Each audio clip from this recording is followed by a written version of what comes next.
नमस्कार साथियों, स्वागत है आप सबका आपके अपने YouTube channel be good classes में। उम्मीद है कि आप सभी स्वस्थ होंगे, है ना, और लगातार पढ़ाई कर रहे होंगे।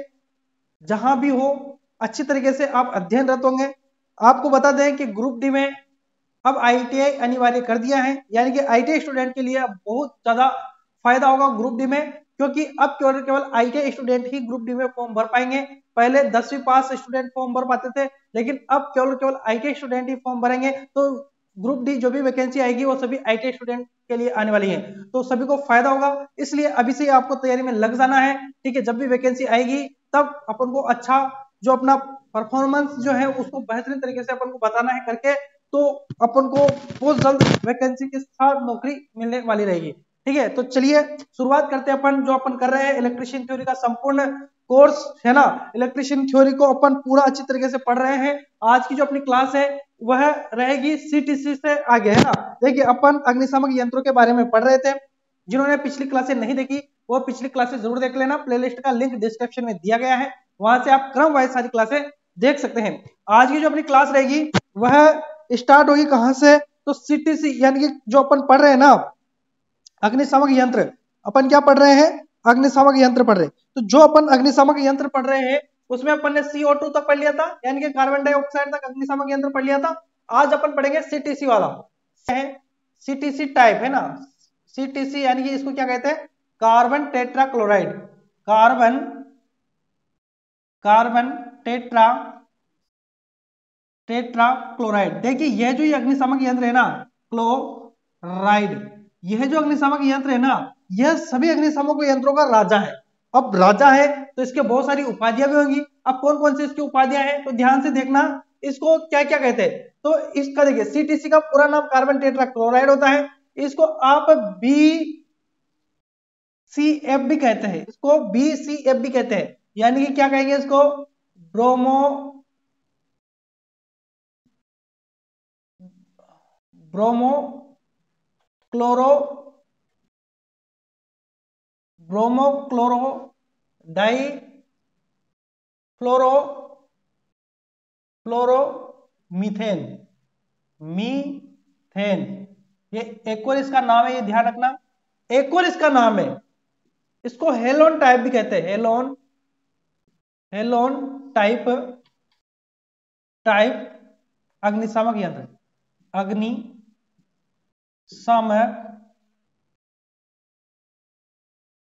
अग्निशामक यंत्र, ठीक है। अब इसको देखिए, इसका रासायनिक नाम क्या है, रासायनिक नाम पर बात करें, रासायनिक जैसे कि अपन जल को H2O कहते हैं ना, उसी प्रकार से इसका रासायनिक नाम भी है, जो क्या है CCl4 है। यानी कि CCl4 का मतलब क्या होता है, कार्बन टेट्रा क्लोराइड होता है। इसमें कौन सी गैस होती है, ब्रोमो क्लोरो डाइफ्लोरोमीथेन होती है, और इसको हेलोन टाइप अग्निशामक यंत्र भी कहते हैं। अब यह है, देखिए कौन सी आग को बुझाने के लिए काम में लेते हैं, तो सभी प्रकार की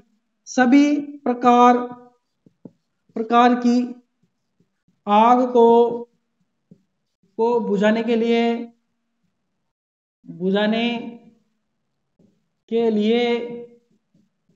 प्रयोग, ठीक है। ध्यान रखना, ये हो गया इसके बारे में। किसके बारे में है, तो CTC के बारे में, है ना। देखिए इसके अंदर जो गैस होती है ना वह जहरीली होती है। कौन सी गैस होती है, इसके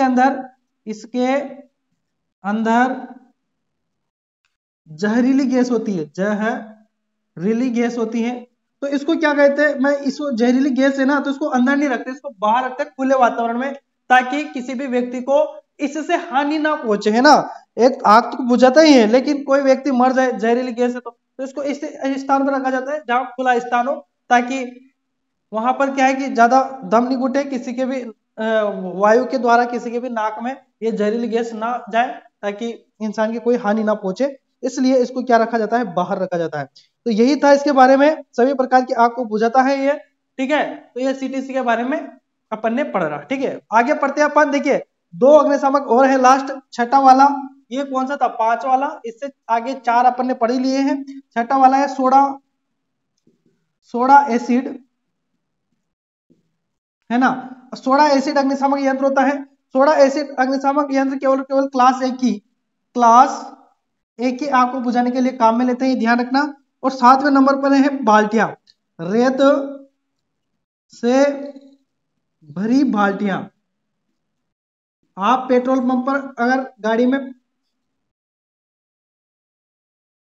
पेट्रोल पंप पर अगर आप तेल भराने गए तो वहां पर आपको कुछ बाल्टियां दिखी होगी जिनमें रेत भरी होती है और लिखा होता है आग। ठीक है, क्या लिखा होता है?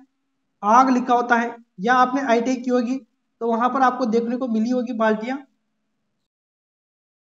है ना, इस तरीके से लटकी हुई रहती है। और इनमें क्या भरा होता है? आग भरा होता है। हाँ सॉरी, रेत भरी होती है। क्या भरी होती है इसके अंदर? रेत भरी होती है। और यहाँ पर क्या लिखा होता है? आग लिखा होता है। तो ये जो बाल्टियां है ना, ये क्या काम आती हैं? देखिए, जब आग लग जाती है पेट्रोल डीजल में, अगर आग लग जाती है तो इसकी जो रेत है ना उस आग पर डाल दी जाती है तो आग बुझ जाती है ना। तो ये भी आग को बुझाने के लिए काम में लेते हैं। ये भी ऑल इन वन, यानी कि देखिए सभी आग को बुझाने के लिए काम में लेते हैं। सभी प्रकार की आग को बुझाने के लिए रेत से भरी बाल्टियों का भी उपयोग करते हैं। तो ये ध्यान रखना। सीटीसी हो गया, सोडा एसिड हो गया और रेत से भरी बाल्टियां, ये यानी कि अपने सारे अग्निशामक यंत्र को अपन ने कंप्लीट कर लिया है। अब आगे चर्चा करेंगे अपन। इस चैप्टर में कुछ फैक्ट दिए गए हैं जिनको एग्जाम में डायरेक्ट पूछ लिया जाता है। ठीक है, इनको आपको डायरेक्ट याद रखना है। यहाँ पर जो मैंने फैक्ट लिखे हैं सभी को एक साथ लिख दिया क्योंकि समय बिगड़ जाता है लिखने में। तो देखिए, समझना बहुत जरूरी है और इनको आप लिख लेना या स्क्रीनशॉट ले लेना, लेकिन इनको समझना और याद करना जरूरी है आपके लिए। देखिए, पहला जो है ना वह है कि पानी से केवल क्लास ए की आग ही बुझानी चाहिए। ठीक है, पानी से केवल और केवल क्लास ए की ही आग बुझानी चाहिए, बाकी आगों को पानी से नहीं बुझाना चाहिए। देखिए, क्लास डी में विद्युत होता है तो विद्युत संपर्क में आ सकता है कोई भी व्यक्ति जो आग को बुझाने जा रहा है, वह भी इलेक्ट्रिक शॉर्ट उसके लग सकता है। इसलिए क्लास ए की आग ही एक ऐसी आग है जो एक साधारण सी आग होती है जिसको केवल केवल पानी से आप बुझा सकते हो, कोई दिक्कत नहीं होगी। लेकिन पानी से केवल एक ही आग ही बुझानी चाहिए, दूसरी आगों को नहीं बुझाना चाहिए। ठीक है, देखिए दूसरा नंबर का क्या कह रहा है, तो यह कह रहा है कि क्लास सी और डी की आग को जल और झाग वाले यंत्र यानी कि वाले अग्निशामक यंत्र से नहीं बुझाना चाहिए। यानी क्लास सी और डी की चर्चा क्यों की गई है यहाँ पर? तो इसमें इलेक्ट्रिसिटी होती है, मैंने आपको अभी बताया, और झाग और जल में क्या होती है? नमी होती है। तो नमी के कारण क्या हो जाता है? इलेक्ट्रिक शॉर्ट लग सकता है और जो इलेक्ट्रिक उपकरण है वो भी खराब हो सकते हैं। ठीक है, इसलिए यहाँ पर झाग और जल का उपयोग नहीं करना है। कौन सी आग में? क्लास सी और क्लास डी, या विद्युत में लगी हुई आग, या कहे तो विद्युत में लगी आग को बुझाने के लिए इन दोनों का उपयोग तो बिल्कुल भी नहीं करना है। ठीक है, आगे देखिए तीसरा नंबर का क्या कह रहा है। जो भवन 15 मीटर से अधिक ऊंचे हो तो मोइफा। अब मोइफा क्या है? तो मोइफा होता है मैन्युअली ऑपरेटेड, मैन्युअली यानी कि हाथ से, है ना, हाथ से चालित, इलेक्ट्रिकल यानी कि विद्युत, फायर अलार्म। तो ये क्या होता है? हस्तचलित ऑपरेटेड, हस्तचलित यानी कि हाथ से चलाने वाला, इलेक्ट्रिक यानी कि विद्युत, फायर अलार्म यानी कि आग का अलार्म। ठीक है, मोइफा यानी कि हस्तचालित। कहीं पर भी मान लीजिए जैसे कि मैं यहाँ पर कमरे में खड़ा हूं, यहाँ पर आग लग जाती है तो यहाँ पर एक अलार्म लगाया रखा हुआ होता है जो कि हस्तचालित होता है, जिसको दबाना पड़ता है और अलार्म बज जाता है कि हमारे यहाँ पर इमरजेंसी है, यानी कि आग लग चुकी है या कुछ भी हो चुका है। तो इस तरीके से ये मोइफा होता है जो कि हस्तचालित अलार्म होता है, जिसको दबाकर क्या किया जाता है? अलार्म बजाया जाता है। ठीक है, ये लगा होना चाहिए, या तो मोइफा लगा होना चाहिए, है ना, या ऑटोमेटिक अलार्म, यानी कि कुछ ऐसे अलार्म होते हैं जो आग लगते हैं ऑटोमेटिक ही बजने लग जाते हैं। ऐसा जमाना आ गया, अब ऑटोमेटिक सिस्टम होने लग गया सब, है ना। तो इसको ऑपरेट करने की कोई जरूरत नहीं, ये ऑटोमेटिक बजने लग जाता है कि वहां पर आग लग चुकी है, तुरंत सभी को सूचना मिल जाती है ना। तो या तो ऑटोमेटिक वाले लगाओ या मैनुअली लगाओ, है ना, प्रणाली होनी चाहिए। ठीक है, अगला देखो कॉल बॉक्स। अभी कॉल बॉक्स क्या है? तो कॉल बॉक्स इसके पास पहुंचने के लिए, यानी कि जहां पर अलार्म सिस्टम होता है, जहां पर फोन सिस्टम होता है, ठीक है, किसी को सूचना देने के लिए कॉल बॉक्स होता है ना। कंपनियां होती है, बड़ी बड़ी ऑफिस होते हैं, बड़े बड़े वहां पर लगे होते हैं। तो ये जो कॉल बॉक्स होते हैं ना, इसके पास पहुंचने के लिए व्यक्ति को 22.5 मीटर से अधिक नहीं चलना पड़े, यानी कि इतनी दूरी पर होने चाहिए जगह जगह पर ये कि 22.5 मीटर से ज्यादा व्यक्ति को नहीं चलना पड़े। उससे पहले मिल जाना चाहिए। और ऐसा भी होना चाहिए कि यह सभी ओर से दिखाई दे, ढूंढना ना पड़े कि कहां पर लग रहा है। अगर भी यहाँ पर खड़ा हूं तो यहाँ से अपने सामने क्या होना चाहिए, कॉल बॉक्स होना चाहिए, ताकि कभी भी इमरजेंसी आ जाए तो तुरंत वहां दौड़कर और वहां से लोगों को क्या करवा दे, अवगत करवा दे। ठीक है, तो ये सभी दूर से दिखाई देने वाला होना चाहिए और फर्श से 1 मीटर ऊंचा होना चाहिए। ऐसा नहीं कि ज्यादा ऊंचाई पर हाथ ही नहीं जा रहा है ना, सूचना कैसे देंगे, हाथ नहीं जा रहा, फिर टेबल ढूंढो, फिर उस पर चढ़ो, फिर ऐसा नहीं, क्या कि फर्श से केवल 1 मीटर की ऊंचाई पर होना चाहिए, है ना, ताकि कोई भी इसको दबा सके।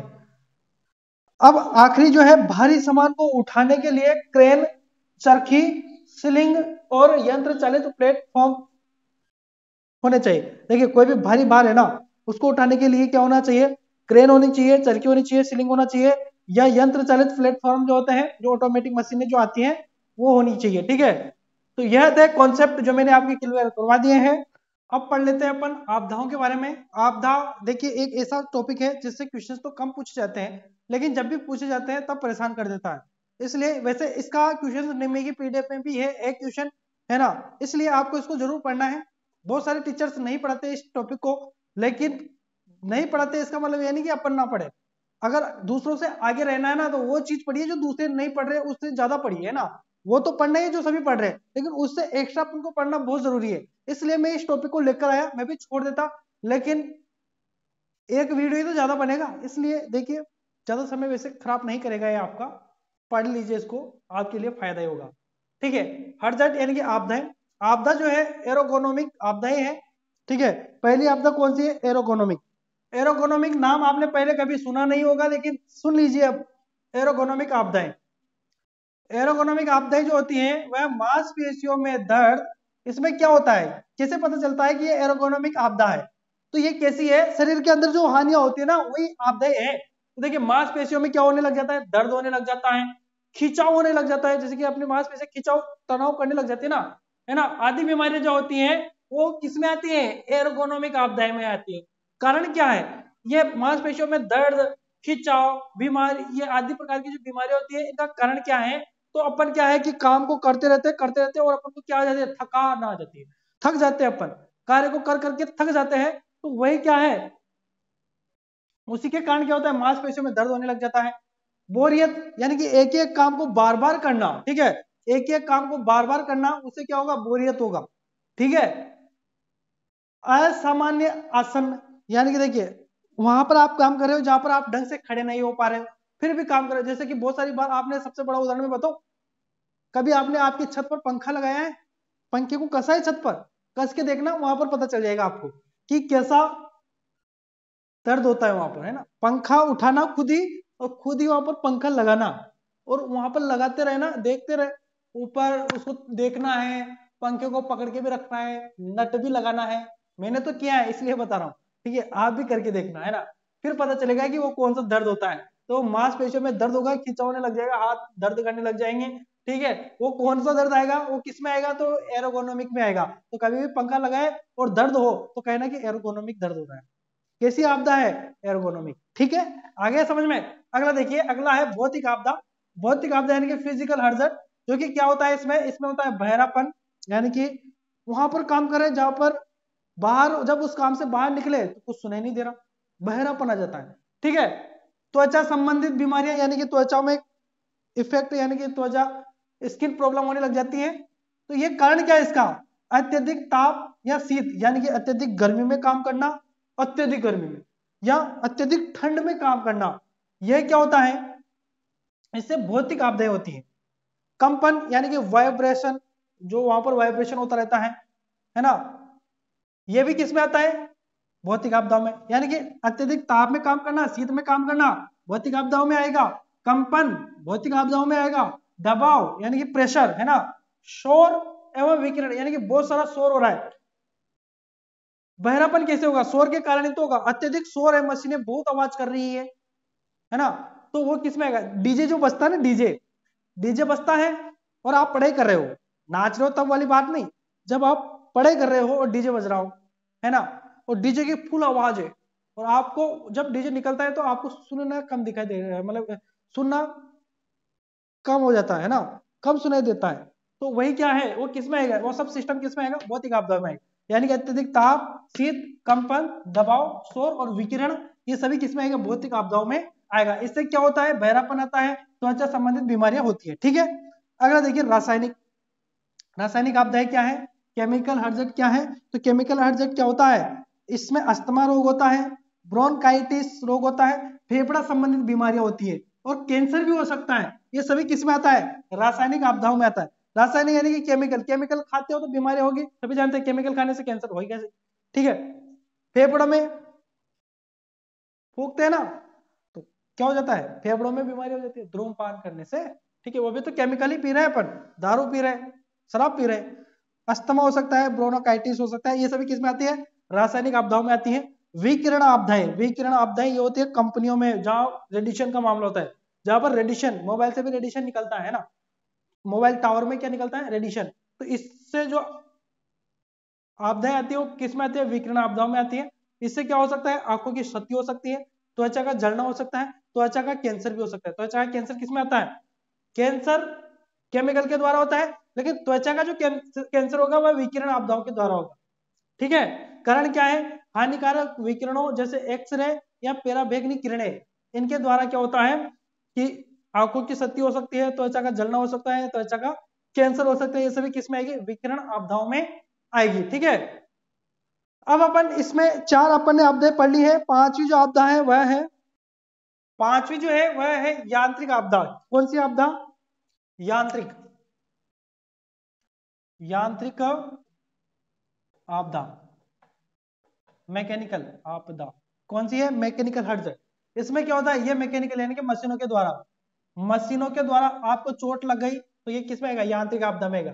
मशीनों के द्वारा, है ना, मशीनों के द्वारा जो दुर्घटनाएं होती हैं वो सभी किस में आती है, यांत्रिक आपदाओं में आती है। विद्युत आपदा, छठा क्या है, विद्युत आपदा यानी कि इलेक्ट्रिक हर्जट, यह विद्युत के द्वारा होती है, सभी जानते हैं ना। और सातवां है, विद्युत के द्वारा जो भी घटनाएं होगी वो सभी किस में आएगी, विद्युत आपदा में आएगी। अगला जो है कंपन तथा ध्वनीय संबंधित आपदाएं, कंपन तथा तथा ध्वनीय संबंधित आपदाएं, संबंधित आपदाएं, आपदाएं। ठीक है, ये भी किस में आएगा, ये कंपन तथा ध्वनि संबंधित आपदाएं। कंपन वाइब्रेशन होता है, ज्यादातर ध्वनि होती है, तो वो किस में आती है, कंपन तथा ध्वनि संबंधित आपदाएं में आती है। इन पर ज्यादा अपन को ध्यान नहीं देना है, इनको बस याद रखो आप, है ना।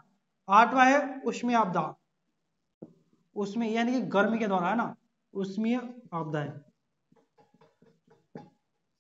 एक प्रकार की ये भी होती है, उष्मीय यानी कि गर्मी के द्वारा होती है। ठीक है, तो यही थी आपकी जो आपदाएं हैं, वो भी मैंने आपकी आज कंप्लीट करवा दी है।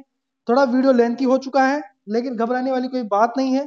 एक्स्ट्रा अपन ने पढ़ा है, अच्छे तरीके से पढ़ा है। अगली क्लास में अपन फिर हाजिर होंगे और इसी चैप्टर का जो आखिरी पोर्शन है उसको कल वाली क्लास में कंप्लीट करने की कोशिश करेंगे, जिसमें आपका व्यावसायिक सुरक्षा एवं स्वास्थ्य का जो फर्स्ट टॉपिक है वह कंप्लीट हो जाएगा। इसलिए चैनल पर अगर आप नए हो तो चैनल को सब्सक्राइब अवश्य कर लेना, अपने मित्रों तक इसको जरूर शेयर कर देना ताकि वह भी इस क्लास के बारे में जान सके। और वीडियो अगर आपको पसंद आता है तो वीडियो को जरूर लाइक किया करें ताकि हमें मोटिवेशनल मिले, आपको मोटिवेशनल मिले और हम आपके लिए इसी तरीके से आगे मेहनत करते रहे, है ना, और अच्छा अच्छा कंटेंट आप तक पहुंचाते रहे। ठीक है, मिलेंगे नेक्स्ट वीडियो में, तब तक के लिए धन्यवाद, शुक्रिया।